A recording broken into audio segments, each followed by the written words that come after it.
Howdy do. Sociologists, we're really hoeing through these social movements lessons up to number 15 now. Woo! Yo, learning goals. We got some. You're going to know how media and technology are used as tools by social movements, something that I'm sure that you've seen on social media. And you're going to be able to analyze how power is used. Our skills of analysis and evaluation are going to be top notch. Okay, the media and technology tools for social movements. So here's a quote. Most people are inseparable from their smartphone, which is good news for campaigning. Yeah. With the prevalence of smartphones, everybody's online, and if you have a social movement and you want to connect with lots of people, it's really easy to do. Just get it onto their phone screen. And that's a quote from Ian Patton. ICT, that's information and communication technology, and the media have played a huge part in the rise of social movements and in the impacts of social movements. There are much more, there's more of them, they're more able to have an impact because they're in your face. Yeah, you don't need to go anywhere. Literally all of that social movement stuff is in your pocket. What do I mean by media? All of those things.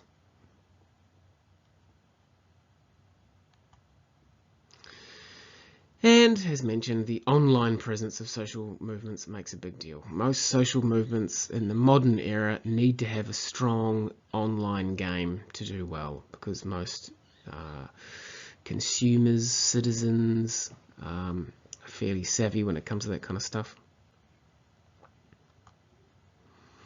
Szerzynski in 2002 said, social movements' power comes from mastery of the media. That was true in 2002. It's even more true now. Really good quote to memorize. So, for example, look, here's a whole heap of hashtags. I'm not entirely convinced that Make America Great Again is a social movement, but anyway. Je suis Charlie, that was in the response to a bombing of a French magazine publisher in Paris. We know what Black Lives Matter, Me Too, all those things. Love wins, I'm guessing that's a marriage equality thing, or homosexual rights. All good stuff. Here's an interesting graph. About half of Americans have been civically active. They've been involved in social movements via social media. That is interesting.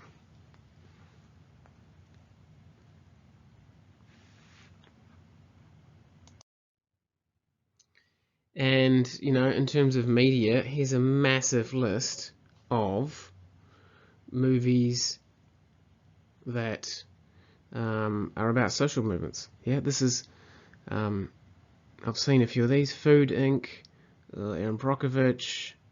Yeah. So, movies play a big part in social movements. So check out this sweet site. It's called filmsforaction.org, and there's a whole heap of documentaries here that they suggest you watch if you're interested in social movements. So massive list there, and I'm pretty sure you can click on all of them and it just takes you, so there's links to where you can stream them for free online as well. So, you know, documentary makers are huge in terms of social movements. Massive list there. Check them out. Especially anything with Noam Chomsky in it. Right then, let's talk about social movements and the media. So social movements use the media for their own benefit, big time. The better they are at doing that, the more chance they have of being successful. Here's a quote, cashing in on the media's, so yeah, social movements are clever. They try to cash in on the media's obsession with conflict, event, and personality. Yeah, so they try to create conflict, they try to create big events, they try to have big personalities. So saith Smith in 2000. Now, social movements used to require quite a bit more violence to get their message across. I mean, if you look at some of the nationalist social movements from the early 1900s, people were getting assassinated left, right and centre, including Franz Ferdinand, which started World War I. But violence is in decline in our society in general and in social movements because of the use of media. They don't need it. They're able to get their message out there to a broad audience and quite effectively without any of that carry on. For example, the Dakota Pipeline protesters, because they've all got one of these puppies in their pocket, were able to film all of the police brutality that went on their smartphone, upload that to social media, and that would make more people side with them because they didn't think that the private security guards and police were behaving correctly. It's all about public sympathy, people, which is why the vegan Dominion protesters in the last couple of years in Melbourne did get a lot of people offside. But look, social movements aren't there to make everybody feel comfortable, but, a lot of people in the vegan movement questioned whether or not they actually annoyed more people than got on their side. Who knows? So, Me Too. And we'll obviously get into this a bit more later on when we look at Me Too in particular. So the Me Too campaign started in 2006. Tarana Burke, I think that was her name. Anyway, but in 2017, Alyssa Milano put this up. If you've been sexually harassed or assaulted, write Me Too as a reply to this tweet. And that's what really kicked the Me Too campaign off. Here's another hashtag which trends on social media. Hashtag thing I think started on Twitter, but you can use it anywhere now. You can put in a hashtag into Facebook or just into a Google search and it'll bring up all of the results. Hashtag Stand with Standing Rock, which is the Native American tribe that was fighting against the Dakota Pipeline. Or as we looked at a few lessons ago, the umbrella movement. There we go there. Now, if you ever needed any evidence that social media has a broad reach, check out the number of users.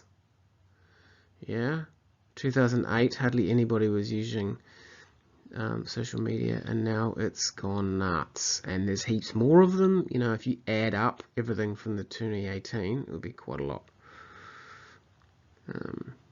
Facebook's still dominant.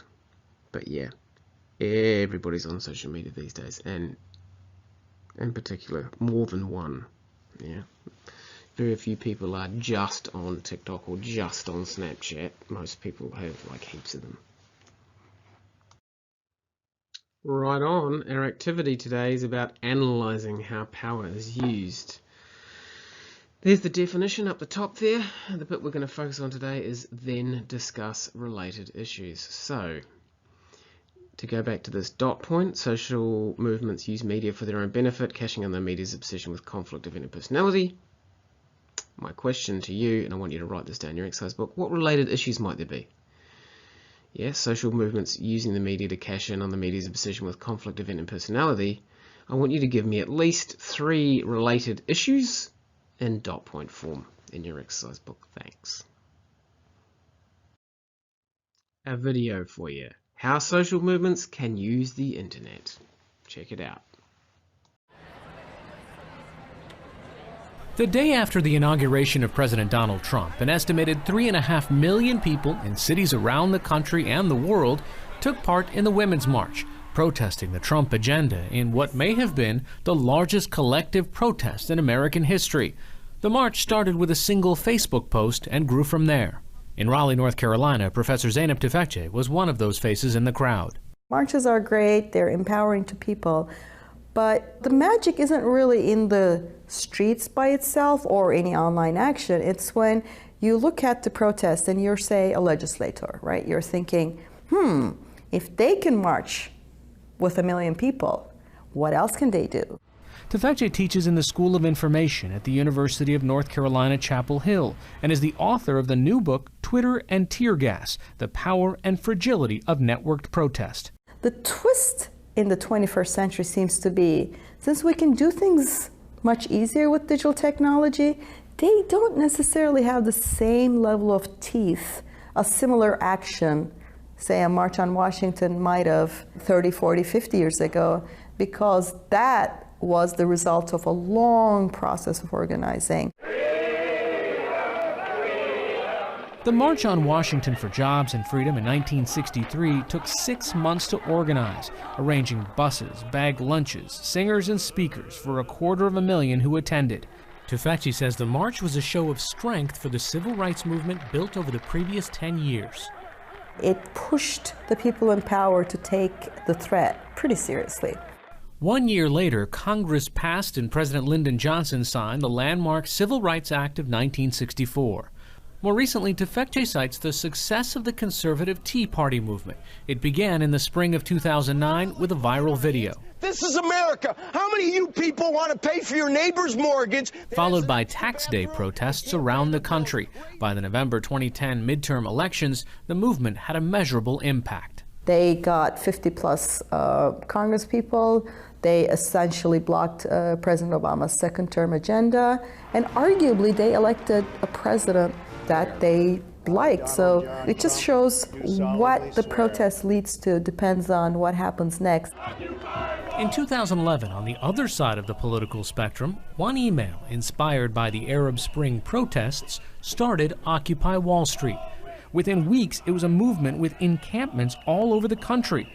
But when the camps came down, Occupy had little to show for its agenda. On the one hand, it was really powerful in bringing to people's attention something that was important, inequality. But if you look at the electoral results, or if you look at sort of the policy, it wasn't taken as a threat. And the people in power just didn't really change their way. Inequality hasn't gone down. We don't have new legislation that opposes or tries to dampen inequality. So you can sort of see that the digital technology empowered both of them, but they start taking different turns right after, with really different consequences. The ease of organizing and mobilizing online has led to a common critique. For a while, it was just considered slacktivism. Oh, so what? They pressed a button. Is it too easy just to click a link and signal that I like this and I don't like this? I mean, how does it translate into action? I think it's a great first step. So that's why I don't like the term slacktivism. I don't think it's slacking in anything to click. It could be a very powerful first step. Even if it stops there, it's got power. The question is, how do you take that very widespread but relatively shallow level of engagement and give people who are clearly wanting to do something else, right? How do you organize it so more people can step and say, here are things you could do collectively, and by doing it collectively along the way, you also build those important skills of decision making together and hanging together. While activists adopted digital technology tools, governments tried and failed to disrupt them. For instance, Tufekci points to the 2011 protests in Cairo's Tahrir Square. The government just didn't know what to do, so they just shut off the internet, which completely backfired. It was the absolute wrong thing to do if you were a government, because it just brings attention. And a lot of parents who were getting news from their kids in Tahrir Square, the cell phones were also cut. But governments have also learned how to use digital technology. 5 years later, during an attempted coup in Turkey, President Recep Tayyip Erdogan relied on digital technology, his iPhone FaceTime app, to rally supporters against rebellious soldiers. It was really sort of amazing to watch this. They just this little screen, but it confirmed to the country that he was alive. They realized very quickly that the internet and the digital technology would be on their side to counter this coup. You point out how crucial Twitter and Facebook were in getting people to come out to the street. But you also point out that there's a tremendous amount of power on these platforms now, and that the way that the algorithms are designed could actually determine the success or failure of a movement. Absolutely. For example, Facebook uses an algorithm, a computer program, to choose how to rank what it shows you. So if you don't see something from someone, maybe Facebook's not showing it to you. For a social movement, that's incredibly consequential. It was consequential in the summer of 2014 as protests erupted on the streets of Ferguson, Missouri, following the fatal shooting of an unarmed black teenager, Michael Brown, by a white police officer. Early on, Tufekci says, the protests got a lot of attention on Twitter, but less so on Facebook because of another viral sensation, the Ice Bucket Challenge. And I accept the ALS Ice Bucket Challenge for Big Brother. Facebook kept showing me the ice bucket challenge, even if it was from weeks ago, it just kept showing the same thing. And you know how you go on and there's baby picture, it just shows you things that are cute and cuddly and that get the likes, because that's how it operates. For a social movement trying to break into the public sphere, that could mean a form of algorithmic censorship, because the algorithm likes certain things and doesn't like certain things. And Tufekci says the motivations of social media companies and social movements are not necessarily aligned. In the end, it's a platform that is based on delivering you ads, and they want to sort of keep you on there with things that will keep you on there. And all of their business models aren't necessarily in the interests of what the movements are trying to do long term. How does the Women's March or Black Lives Matter, how do they sustain themselves and turn themselves into powerful actors that can be a threat to whomever it is that they want to force change through? Right. The lesson I take from all my research into this isn't stop using digital technologies.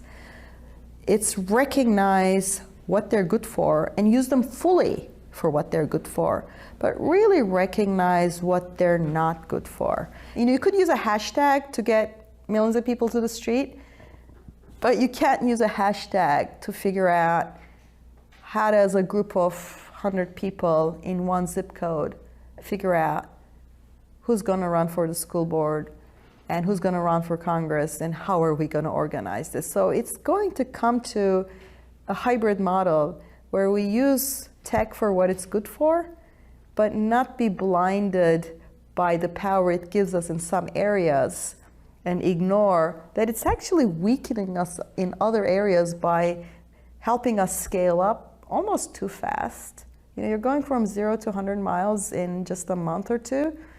You need a better steering wheel than a Facebook group. Video number 2, the impact of social media on social movements. Take it away.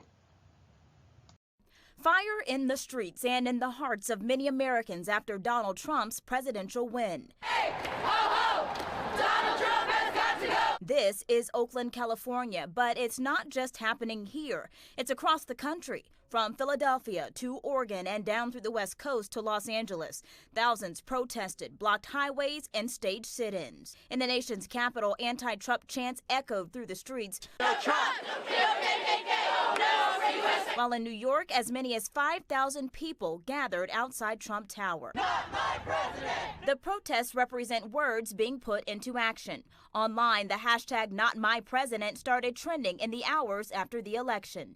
So how big of an impact do you think social media has? I think it has a huge impact. Dr. Sam Jay is an expert in digital rhetoric and says hashtags like #NotMyPresident serve to unify people across a digital space. But it's a brand, I guess, in a lot of ways, right? You're branding a movement, the BLM movement or Occupy. You know, it gives a hashtag, and that hashtag gives a brand, and therefore there kind of forms an identity. Still, Jay says real social change happens in person, not online. But social media serves as a catalyst. Social media is great for organizing people and getting people to a church, right, or to a civic center, but it is there and it's in person that that's where you figure out the now what, right? It's hard to do online. Not my president, not today! Not my president, not today! Translating words to action, from the internet to the streets. For The Now, I'm Kumasi Aaron.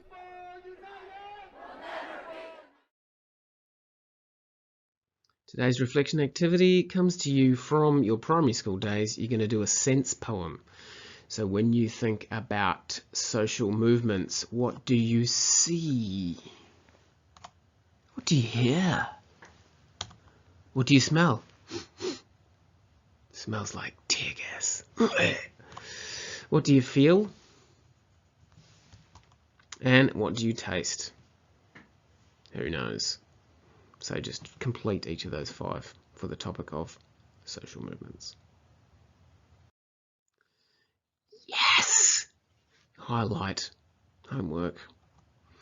Read the relevant pages, and it's practice response time. So this one goes on OneNote. This is an extended response, so that's worth 10 marks. Therefore, 10 marks, therefore 15 minutes of writing. I will allow you to do a little plan beforehand, which doesn't count as part of the 15 minutes. Evaluate the influence of a social movement on social change.